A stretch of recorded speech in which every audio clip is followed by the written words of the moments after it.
Hi friends, எல்லாரும் எப்படி இருக்கீங்க? இன்னைக்கு என்ன நம்ம பார்க்க போறோம்னா, இன்னைக்கு வந்து ஆடி 4வது வெள்ளி. அது வந்து குறிஞ்சிப்பாடில செடலு. அதனால இன்னைக்கு வீட்டில் இப்போ சாமி கும்பிட்டாச்சு. நம்ம வந்து செடலுக்கு தான் கிளம்ப போறோம்.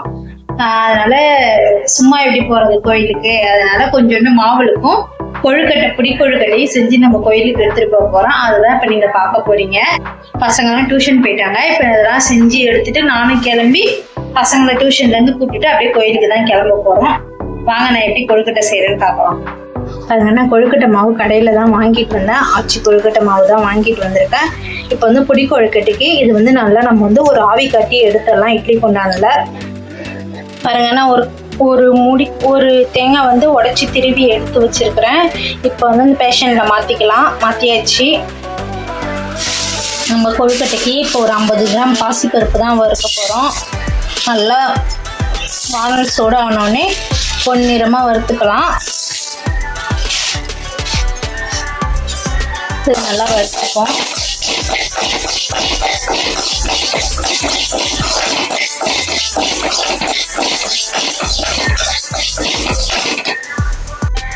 இங்க பாருங்க, நான் கொஞ்சம் கேப் விட்டேன். கொஞ்சம் 1-2 கருப்பாயிடுச்சு.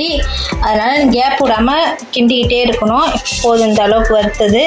இப்போ இதில் மாற்றிக்கலாம். இப்போ இந்த சூட்லேயே நம்ம என்ன செய்யணும், கொஞ்சோண்டு வெள்ளை எள்ளு சேர்த்துக்கலாம்.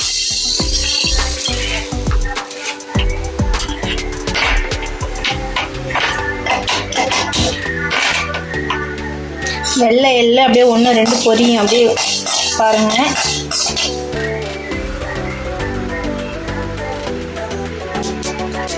இந்த மாதிரி பொரியும்.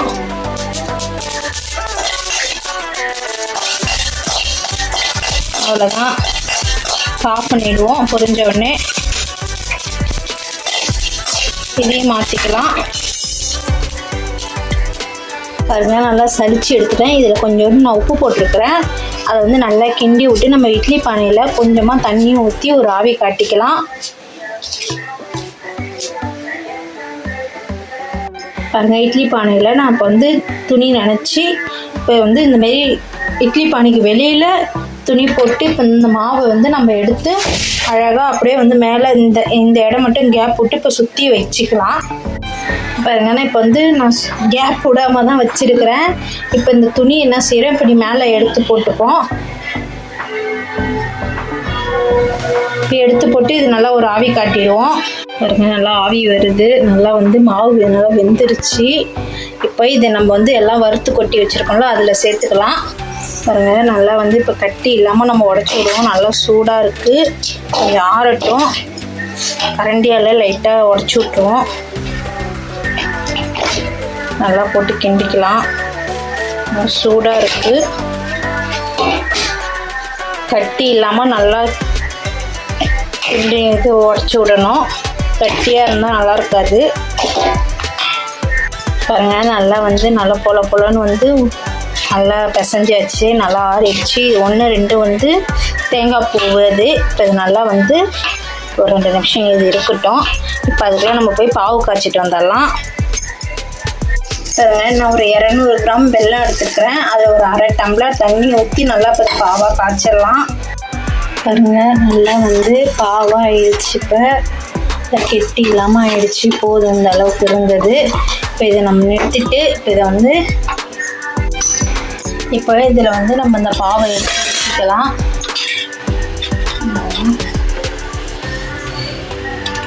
மேலாக ஊற்றிப்போம். சூடாக இருக்கும். பார்த்து திட்டமாக ஊற்றிக்கலாம். ரொம்ப ஊற்றிடுச்சுன்னா இலகிடும். அதனால் கொஞ்சமாக ஊற்றி பிசைஞ்சிட்டு அப்புறம் பார்த்துட்டு ஊற்றிக்கலாம். இந்தமாரி உருண்டையை இந்தமாரி பிடிச்சி வச்சிங்க. இதை வந்து நல்லா ஒரு ஆவி காட்டி வேக வச்சுக்கலாம்.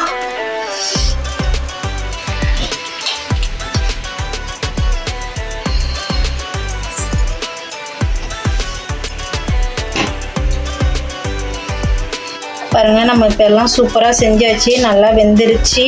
கொஞ்சம் வெல்லம் தாங்க பத்தலை. எனக்கு வந்து வெல்லம் பாவு காய்ச்சும் போது கை டக்குன்னு வந்து சுற்றுச்சு. பாருங்க, நல்லா வீங்கி இருக்கு. என்னால் சரியாக பிசைய முடியல. அதனால ரொம்ப கஷ்டமாயிடுச்சு. அதனால் கொஞ்சம் வெல்லம் கொஞ்சம் கூட போட்டுக்கணும். இப்போ வந்து நம்ம இதை வந்து கோயிலுக்கு எடுத்து வச்சுருவோம். இந்த பாருங்க, இந்த கப்பில் தான் எடுத்து வைக்க போகிறேன் நான். கோயிலுக்கு வந்தாச்சுங்க. கோயிலில் நல்ல கூட்டமாக இருக்குது, செம கூட்டமாக இருக்குது கோயிலில். இப்போ வந்து நம்ம சாமி தான் பார்க்குறதுக்கு போகிறோம்.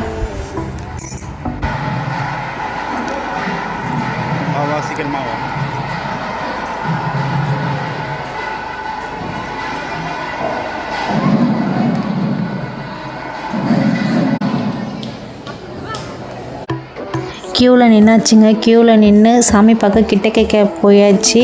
அதனால் மாவுளுக்கு வந்து இப்போ ஏற்றிக்கலாம்.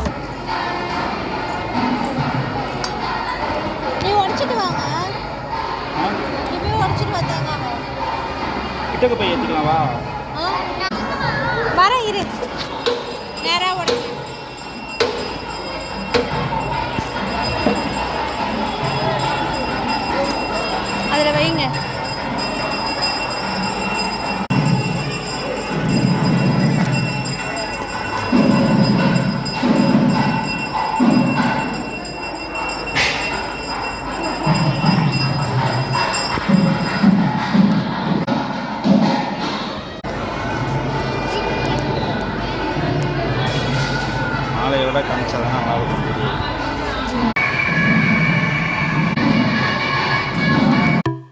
ஒரு வழியாக சாமி பார்த்து க்யூவில் நின்று சாமி பார்த்தாச்சுங்க. நல்லா திருப்தியாக சாமி பேருக்கு அர்ச்சனை பண்ணிவிட்டு நம்ம சாமி பார்த்துட்டு வந்து கோயில் சுற்றி உட்காந்துருக்கோம். இப்போ வீட்டிலேருந்து கொழுக்கட்டை செஞ்சு எடுத்துகிட்டு வந்தேன். அதை வந்து அங்கே இருக்கிறவங்களுக்கு ஆளுக்கு ஒன்று ஒன்று கொடுத்துருவோம். அடுத்தது என்ன விசேஷம்?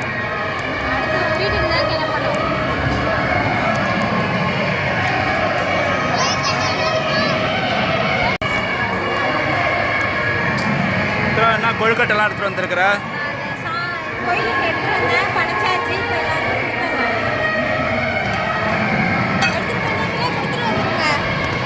நானே கொடுத்துட்டு வந்தேன்.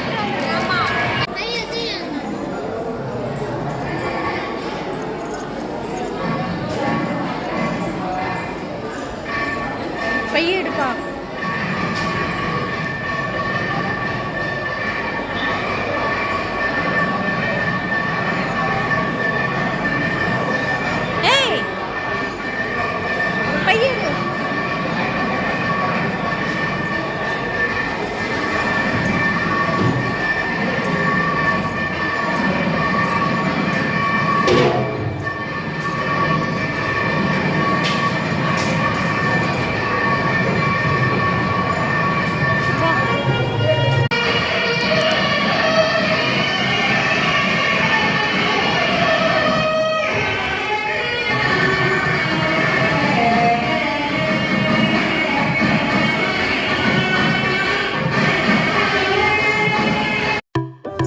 சாமி பார்த்துட்டு வெளியில் வந்தாச்சுங்க. கடத்துறவு இருக்குது, அப்படியே சும்மா போய் ஜாலியாக சுற்றி பார்த்துட்டு வரலான்னு சொல்லிட்டு போகிறோம்.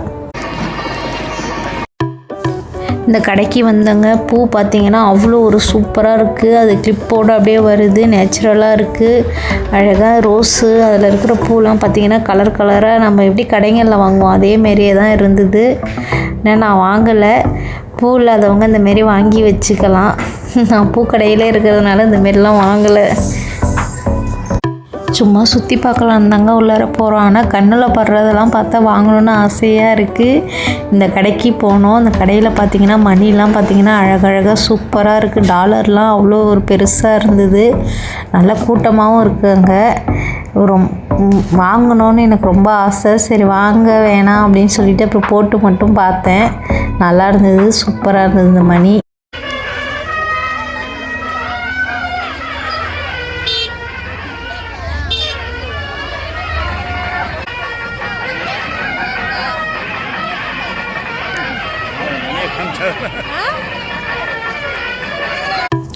இப்போ கண்ணாடி வளையல் கடைக்கு வந்தாச்சுங்க. பக்கத்துலேயே தான் கடை. கண்ணாடி வளையல்லாம் பார்த்தீங்கன்னா சூப்பராக இருக்குது. அந்த லைட்டு வெளிச்சத்துக்கு பலன்னு எதை எடுக்கிறது எதை போகிறதுனே தெரியல. நான் வெளியில் வந்தாவே இந்தமாரி கடைகள்லாம் பார்த்தா கண்ணாடி வளையல் போடணுன்னு எனக்கு ஆசையாக இருக்கும். அதனால் சரின்னு சொல்லிட்டு கண்ணாடி வளையல் போட்டுக்கலாம் அப்படின்னு சொல்லிட்டு தான் கடை பார்த்தேன். நல்லா ஒரு பிங்க் கலருங்க வளையல், நல்லா இருந்துச்சு. இப்போ அதுதான் போடுறோம். அந்த பொண்ணே போட்டு விட்டுருச்சு கைக்கு.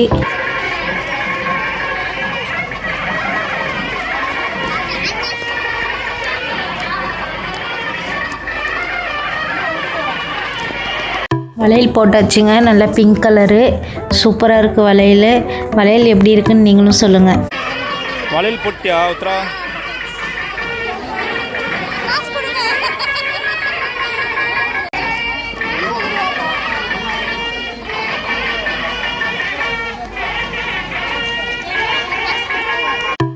வந்தவங்க அப்படியே பசங்களுக்கு எதுவுமே வாங்கி கொடுக்கல. அதோட கண்ணாடி வாட்ச் அந்த கடை இருந்துச்சு. சரி பசங்க கண்ணாடி கேட்டாங்கன்னு சொல்லிட்டு ஆளுக்கு ஒரு கண்ணாடி வாங்கினோம்.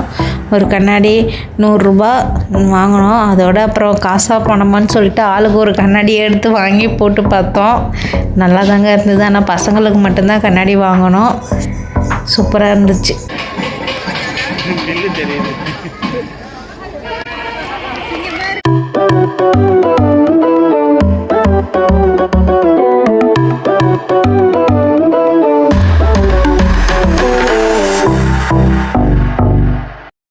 அவ்வளோதாங்க, எல்லாம் முடிஞ்சிடுச்சு. இப்போ வீட்டுக்கு கிளம்ப வேண்டியதான். ஆனால் ஸ்நாக்ஸ் எதுவும் வாங்கி சாப்பிடணும்னு சொல்லிட்டு வர வழியில் ஐஸ்கிரீம் கடை இருந்தது. ஆளுக்கு ஒரு ஐஸ்கிரீம் வாங்கி அப்படியே ஜில்லுன்னு கூலாக சாப்பிட்டுட்டு கிளம்பியாச்சு. இப்போ அவ்வளோதாங்க. என் வீடியோ பிடிச்சிருந்தா என் வீடியோக்கு சப்போர்ட் பண்ணுங்கள். ஓகே, பாய்.